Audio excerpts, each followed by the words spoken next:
શિવજીને પ્રાર્થના કરી કે આપ સૌની મહેનત અને આપનો પુરુષાર્થ સૌનો લેખે લાગે અને એક જગત હિત લોકહિતના અનેક પ્રકારે કાર્યો થાય એવી પ્રાર્થના સાથે આઈએ મા જગદંબા ભવાની કો પ્રણામ કરે.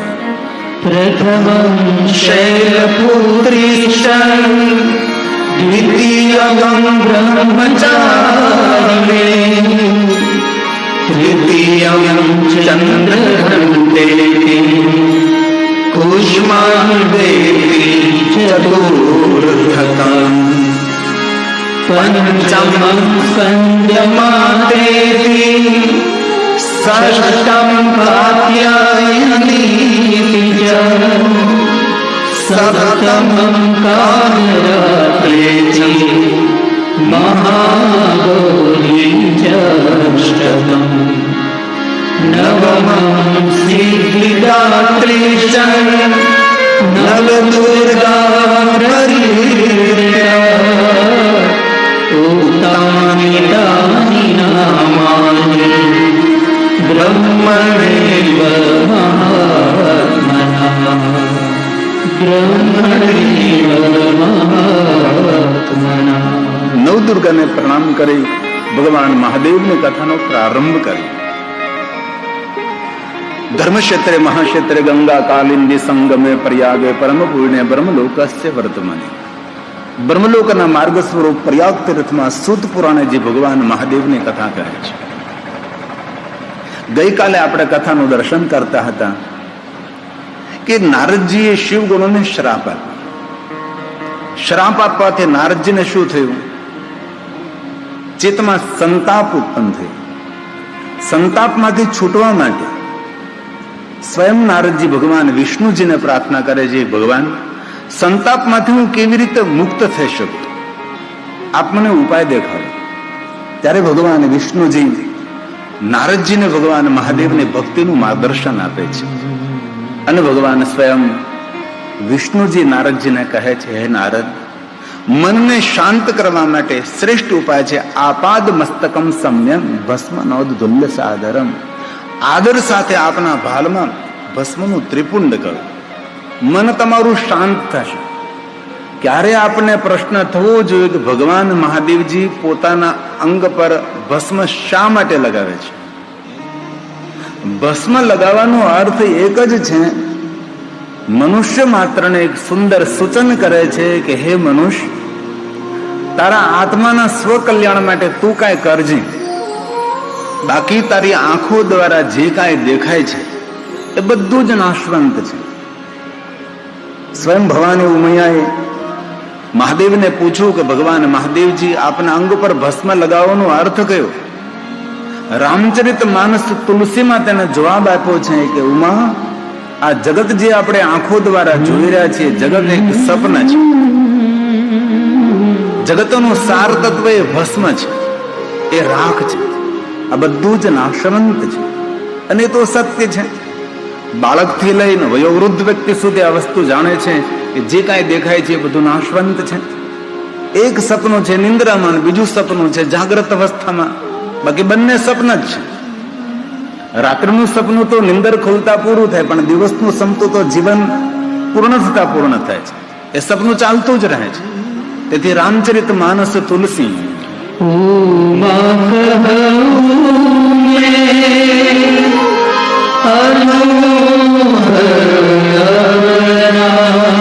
ભગવાન મહાદેવ જેવો અનુભવ કોની પાસે? કોઈ પાસે નહીં. જહાં ન પોગે રવિ વહાં પહોંચે કવિ, ને જહાં ન પોગે કવિ વહાં પહોંચે અનુભવી.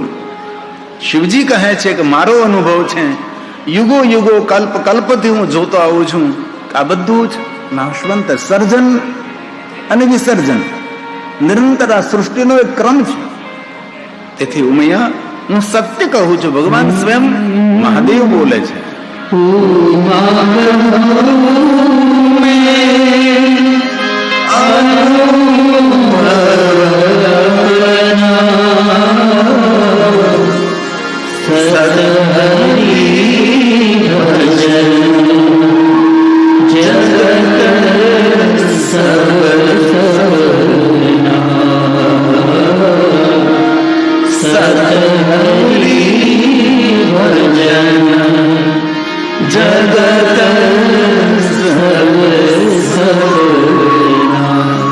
તેથી કલયુગની અંદર મનુષ્ય ભવપાર થવો હોય, નહીં કલી કરમ ન ભગતિ વિવેકો રામ નામ અવલંબને.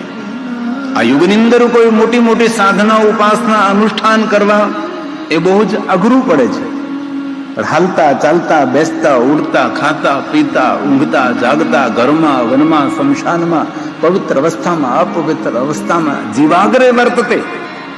જેને જીવા પર ભગવાનનું નામ લે છે એ મનુષ્ય ભવપાર બને છે. તેથી કલયુગમાં શું કરવું? તો કે હરિભજન કરવું.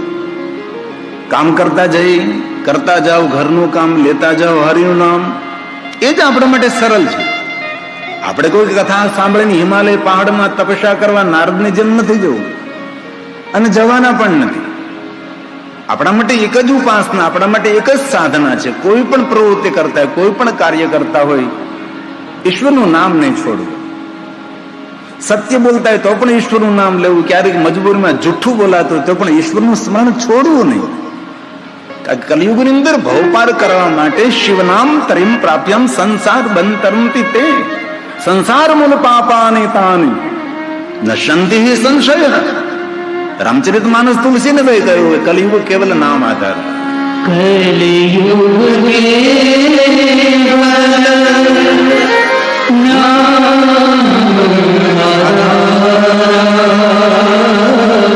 નામ લેવાથી શરીરમાં ઈશ્વર જેવી ઉર્જાનું પ્રગટીકરણ થાય છે. જેનું નામ લઈ અમને ઉર્જા આપણને મળવા લાગે છે. આપણે સવારમાં કોઈનું નામ ન લઈએ. ઘણી વાર સવારમાં એનું ક્યાં નામ લીધું? શા માટે? કારણ કે તેની નેગેટિવિટી ઉર્જા મળે આપણને. તેથી ઈશ્વરનું નામ લેવાથી ઈશ્વર જેવું સામર્થ્ય પ્રાપ્ત થાય છે. શરૂઆત તો કરો, કાંઈક તો સારું થશે. હાલતા ચાલતા, બેસતા ઉડતા, ખાતા પીતા, ઊંઘતા જાગતા, હર પ્રવૃત્તિમાં નિરંતર. એમાં ક્યાં કઈ ખર્ચ થાય છે? એવું નથી મેં કહેતા કે ભાઈ તમે પલોઠી વાળીને કલાક 2 કલાક બેસો. બસ કાંઈ પણ પ્રવૃત્તિ કરતા હોય, કાંઈ પણ કામ કરતા હોય, ઈશ્વરનું સ્મરણ ઈશ્વર સુધી પહોંચાડે છે. તેથી રામચરિત માનસ તુલસી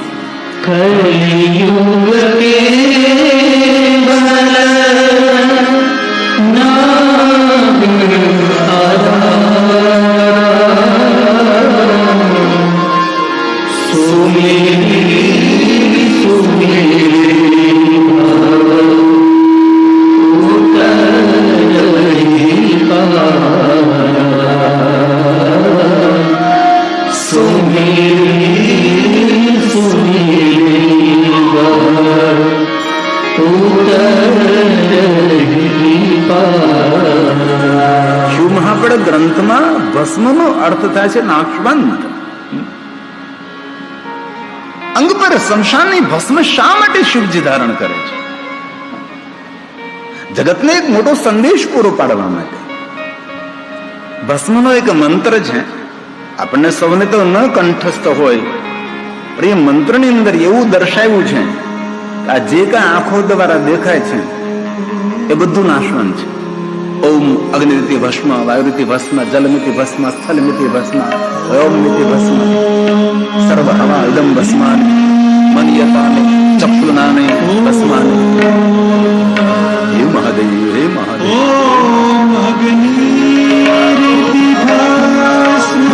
સત્યમ સત્યમ ન સંશય.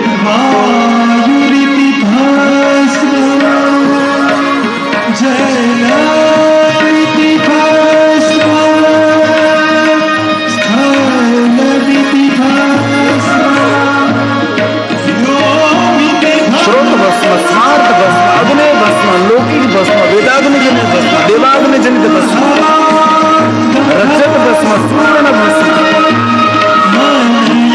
હે મહાદેવ, હે મહાદેવ.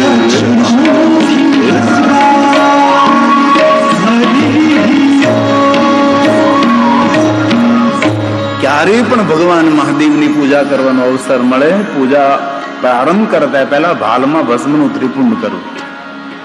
શિવ મહાપડ ગ્રંથનો એક શ્લોક છે, યાની તીર્થાની લોકેસ્મિન. જે કોઈ મનુષ્ય પોતાના ભાલમાં ભસ્મનું ત્રિપુંડ કરે છે તે મનુષ્ય માટે ભગવાન મહર્ષિ વેદવ્યાસજીએ વચન આપ્યું, લલાટે પુંડકમ. તો યાની તીર્થાની સ્નાની, દુનિયાના જેટલા તીર્થો છે બધા તીર્થોમાં સ્નાન કરવાનું ફલ તેને પ્રાપ્ત થાય, ભાલમાં ભસ્મનું ત્રિપુંડ કરવા માત્રથી. ભગવાન વ્યાસ બોલ્યા છે, યાની તીર્થાની લોકેસ્મિન ગંગાદ્યા સરિતાશ્રયઃ. ગંગા સાથે, અને આપણી શિવપુરાણ કથાની તો થીમ ગંગાજી છે. આ જે મહેમાનો હોય છે તેનું પણ સન્માન ગંગાજળની લોટીથી કરવામાં આવે છે. અહીં જ્યાં નજર કરો ત્યાં માતા ગંગા બિરાજમાન છે. સાંજે રોજ કથા પૂર્ણ થાય 6 વાગ્યા પછી સુંદર ગંગા આરતી થાય છે. કેટલી સુંદર દિવ્ય વાતાવરણ વચ્ચે ગંગા આરતીનું તાદૃશ્ય દ્રશ્ય ખડું થાય છે. આમ બેઠા હોય તો એવું લાગે છે હરિદ્વારમાં આપણે બેઠા છે, હરિદ્વાર જેવું ફિલિંગ થાય. આટલી સુંદર આરતી 6 વાગે કથા પૂર્ણ થયા પછી થાય છે. તો ભગવાને કહ્યું છે કે જે ભાલમાં ભસ્મનું ત્રિપુંડ કરે તે રોજ ગંગામાં સ્નાન કરે છે. અને ભસ્મ સ્વીકાર શિવજી કર્યું, કોઈ વેચાતી કોઈ જગ્યાએ લેવી ન પડે, કોઈ પણ જગ્યાએ યજ્ઞકુંડ માંથી મળે છે. આપણે ત્યાં પણ અહીંયા દિવ્ય ધામની અંદર ઘણા સમયથી નિરંતર અવિરત અખંડ અગ્નિ છે. અખંડ અગ્નિમાં નિરંતર માતાજીના નામની આહુતિ અપાય છે. કેટલું સુંદર દિવ્ય ધામ છે. કાલે પણ કહ્યું હતું, પરસો પણ કહ્યું હતું કે જ્યાં 6 મહિના માટે અખંડ દીપ પ્રજ્વલિત રહે, જ્યાં 6 મહિના માટે અખંડ અગ્નિ રહે, ત્યાં રિદ્ધિ સિદ્ધિને આમંત્રિત ન કરવી પડે. રિદ્ધિ સિદ્ધિ અને સામ્રાજ્ય અને સામર્થ્ય ત્યાં ઉપસ્થિત થાય છે. તેથી આપણા દિવ્ય ધામની વિશેષતા એ છે કે કેટલાય સમયથી અખંડ અગ્નિ છે અને યજ્ઞકુંડની અંદર નિરંતર આહુતિ અપાય છે અવિરત. ભસ્મ સરળતાથી મળી શકે છે. અનુભવ તો કરજો, ખર્ચ નહીં થાય, કોઈ મહેનત પણ નહીં પડે. ફક્ત સવારમાં સ્નાન કરે, ભાલમાં ભસ્મનું ત્રિપુંડ કરતા શરમ આવતી હોય તો ભસ્મની બિંદી કરવી. મહાદેવે ભવાનીને કહ્યું, ભવાની ભાલમાં જે ભસ્મની બિંદી કરે છે ને મને બહુ વહાલો લાગે છે. સ્વયં ભગવાન શિવજી કહે છે. ભગવાન મહાદેવ તો શમશાની ભસ્મનો સ્વીકાર કરે. પુષ્પદંત મહારાજે કહ્યું, શમશાનેશ્વર પીડા સમર હરતી સાચા સહચરા સીતા ભસ્મ લે. પુષ્પદંત મહારાજ બોલ્યા છે, સ્મશાનેશ્વર પીડા સ્મર હરતી સાચા સહચરા ચિતા ભસ્માને શ્રગપિમૃતરૂપે પરિકરમ અમંગલ્યમ શીલમ તવતુ નામેવ મખિલમ તથાસી સ્મર્તુના વરદ પરમં મંગલમસી વરદ પરમં મંગલમસી. પુષ્પદંત કહે છે, ભગવાન જોવામાં તમે અમંગળ દેખાવ છો, પણ તમારું નામ લેતા મનુષ્ય માત્રનું મંગલ થાય. એવા મંગલ ધામ, એવા કલ્યાણ સ્વરૂપ ભગવાન શિવજી, હું તમને પ્રણામ કરું છું. યાની તીર્થાની લોકેસ્મિન. કેટલો મહિમા. સામાન્ય રાખ બોલો. ભસ્મના બહુ પ્રકારો સ્ત્રોત, ભસ્મ સ્માર્ત ભસ્મ, અગ્નિ ભસ્મ, લૌકિક ભસ્મ, વેદાગ્નિ જનિત ભસ્મ, દેવાગ્નિ જનિત ભસ્મ. આ ભસ્મનો બહુ જ મહિમા છે. આર્યોદની અંદર અનેક પ્રકારે પર્ણોની, વૃક્ષના મૂળની, વૃક્ષની છાલની, ઘણા ફળોની, ફળોના બીજની, અનેક પ્રકારે ભસ્મનો દવા તરીકે, ઔષધિ તરીકે ઉપયોગ કરવામાં આવે. સુવર્ણ ભસ્મ તેનો ઉપયોગ થાય છે. ભસ્મ ઔષધિ છે. તેથી ભગવાને કહ્યું છે, જરૂર ને જરૂર કોઈ માનસિકતા બદલે છે. આપ અનુભવ કરજો. ક્યારે તમે સવારમાં ભગવાનની પૂજા કરવા બેસો ત્યારે કપાળમાં તિલક કર્યા વગર બેસજો, અને ભાલમાં ભસ્મનું ત્રિપુંડ કરીને તમે પૂજા કરવા બેસો એટલે માનસિકતામાં કંઈક બદલાવ લાગે. ભસ્મ વિજ્ઞાન નથી, ભસ્મ મનોવિજ્ઞાન છે. તેથી ભગવાને વચન આપ્યું છે, યાની તીર્થાની લોકેસ્મિન ગંગાદ્યઃ સરિતાશ્રયઃ સ્નાતો ભવતિ સર્વત્ર લલાટે સ્ત્રીપુંડકમ. આ ભસ્મનો અદભુત મહિમા છે. ઘણા માણસોને એવો વહેમ છે કે આપણા જ્યોતિર્લિંગ મહાકાલેશ્વર મહાદેવને શમશાનની ભસ્મ ચડાવે છે. એ લોકવાયકા છે. તે તદ્દન જુઠ્ઠું છે. ભગવાન મહાકાલેશ્વર મહાદેવને શિવાગ્નિ જનિત ભસ્મ અને વેદાગ્નિ જનિત ભસ્મ મહાકાલેશ્વર મહાદેવને અર્પણ કરવામાં આવે છે. આપણે સુંદર 12 જ્યોતિર્લિંગની પ્રતિકૃતિ સુંદર નિર્માણ કરી છે. એક એક જ્યોતિર્લિંગ આપણને કેવો સંદેશ આપે છે એવી સુંદર લેખન સાથે અહીંયા 12 જ્યોતિર્લિંગની પ્રતિકૃતિ આપણે ઝાંકી ઉભી કરી છે. કેટલા સુંદર ભગવાન પાર્થેશ્વર મહાદેવ નિર્માણ કર્યા છે. એમાં આજ તો ભગવાન કાલભૈરવની પ્રતિમા ઉભી કરી છે. ભગવાન મહાદેવની સુંદર માટીમાંથી પાર્થિવ મૂર્તિ આ પ્રગટ કરી છે. એક વાત કહું, શિવ મહાપડા ગ્રંથની 7 સંહિતાઓમાં પાર્થેશ્વર મહાદેવનો મહિમા ખૂબ છે.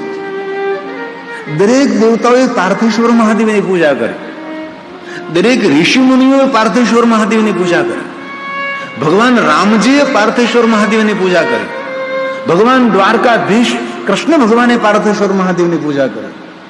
તેથી આયોજનને વિશેષ પ્રકારે હું બિરદાવું છું કે આપણા દિવ્ય ધામના આંગણે જે શિવ મહાપડ કથાનું આયોજન થયું છે, આપણા બાળકો હજારોની સંખ્યામાં સહસ્ત્ર શિવલિંગ નિર્માણ કરે છે. રોજ રોજ પાર્થેશ્વર મહાદેવ નિર્માણ કરે.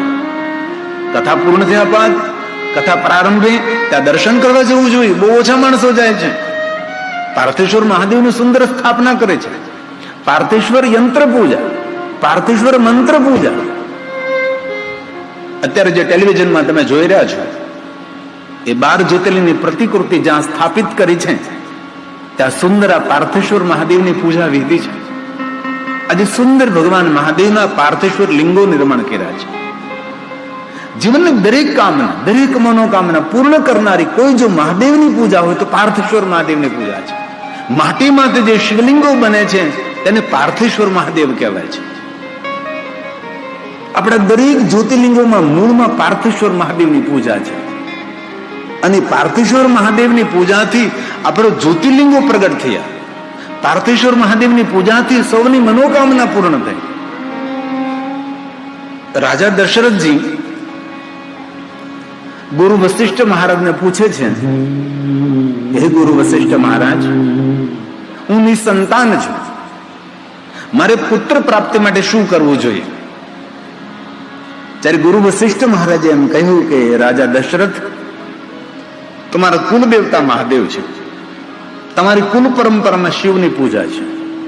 તમારા કુલ ની અંદર ગંગાજીનું અવતરણ થયું છે, ભગીરથજી. તો આપ જો મને પૂછો તો એક જ માર્ગદર્શન આપું છું, પુત્ર પ્રાપ્તિ માટે પાર્થેશ્વર મહાદેવની પૂજા કરો. રાજા દશરથજીએ ભગવાન મહાદેવની પાર્થેશ્વર ઉપાસના કરી અને પુત્રહીન કરી ઈચ્છા કોઈ નિશ્ચય શિવ પ્રસાદ તે હોય. સ્વયં ભગવાન શ્રી હરિ, સ્વયં ભગવાન વિષ્ણુજી રાજા દશરથને આમે પ્રગટ થયા છે.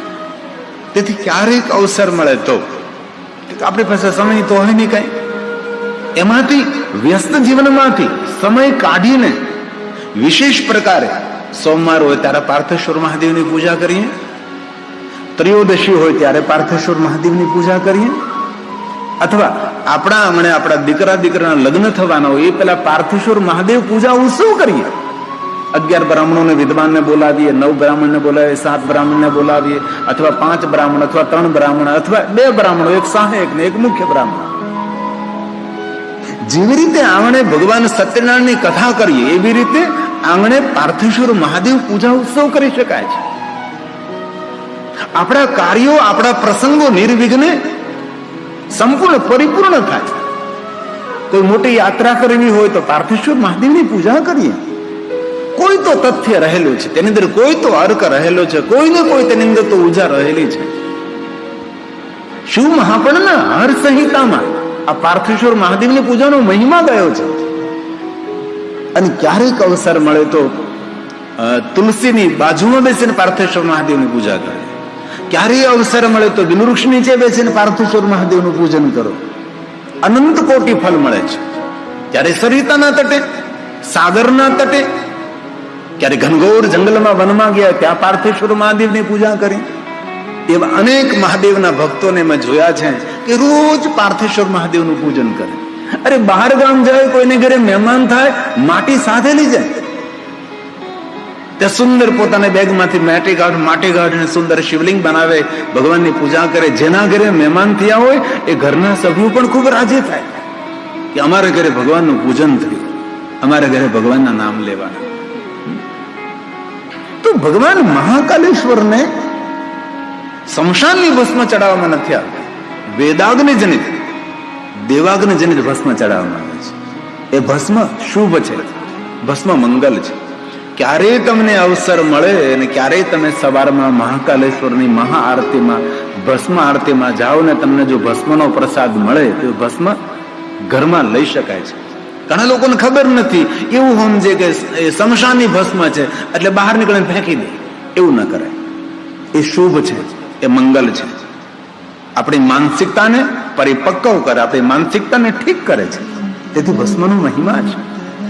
અને ક્યારે જ્યોતિર્લિંગ મહાકાલેશ્વર મહાદેવ જવાનો અવસર મળે તો ઉજ્જૈન મહાકાલેશ્વર મહાદેવ શિપ્રા નદીના તટ પર શિવપ્રિયા, એ શિપ્રા નદી ગંગા તુલ્ય છે, મહિમા છે શિપ્રા નદીનો. એ મહાકાલેશ્વર ઉજ્જૈન નગરમાં 84 મહાદેવ છે.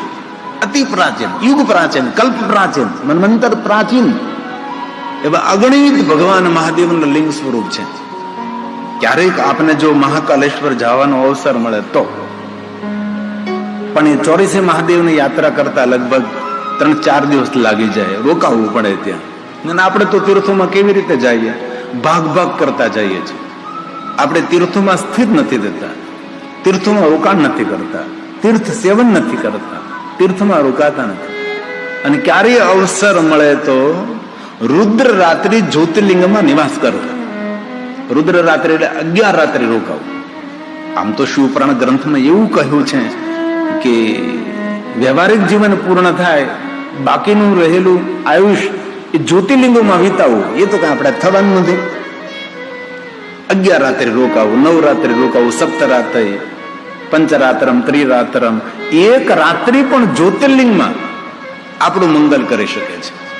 અત્યારે ટેલિવિઝનમાં તમે જોયું એ 84 મહાદેવ છે. અતિ પ્રાચીન, કલ્પ પ્રાચીન, પણ આપણા ગુજરાતીઓ કોઈ જાતા જ નથી. તેથી તીર્થોમાં આવા ઉર્જાવંત, જીવંત ભગવાન મહાદેવના લિંગ સ્વરૂપો હોય છે. આપણું જ્યોતિર્લિંગ મહાકાલેશ્વર છે. આ ये 2 पंक्तिમાં મહાકાલેશ્વર મહાદેવ को प्रणाम करे. महाकाल महादेव है.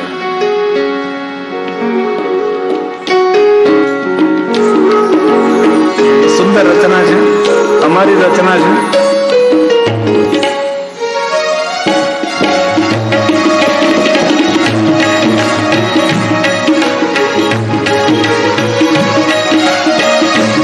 તાલી મહાદેવને વહાલી, તાલીથી આરોગ્ય મળે, તાલીથી પ્રસન્નતા મળે. તાલી એક કીર્તનનો તાલ છે.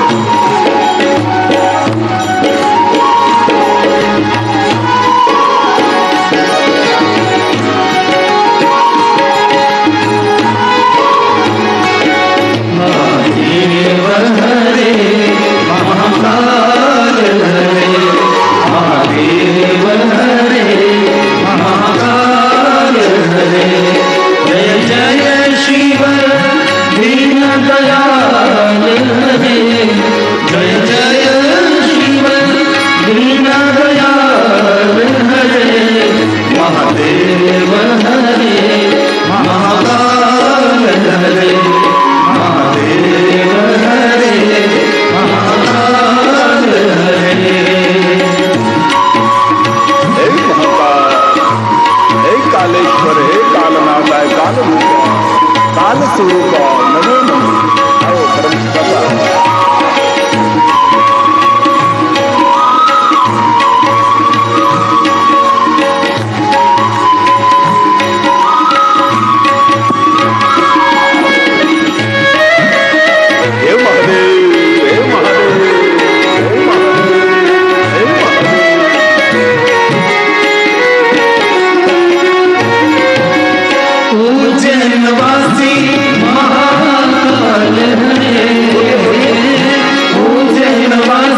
ભગવાન વિષ્ણુજીએ નારદજીને મન શાંત કરવા માટે ભાલમાં ભસ્મનું ત્રિપુંડ કરવાનું કહ્યું છે. હવે નારદ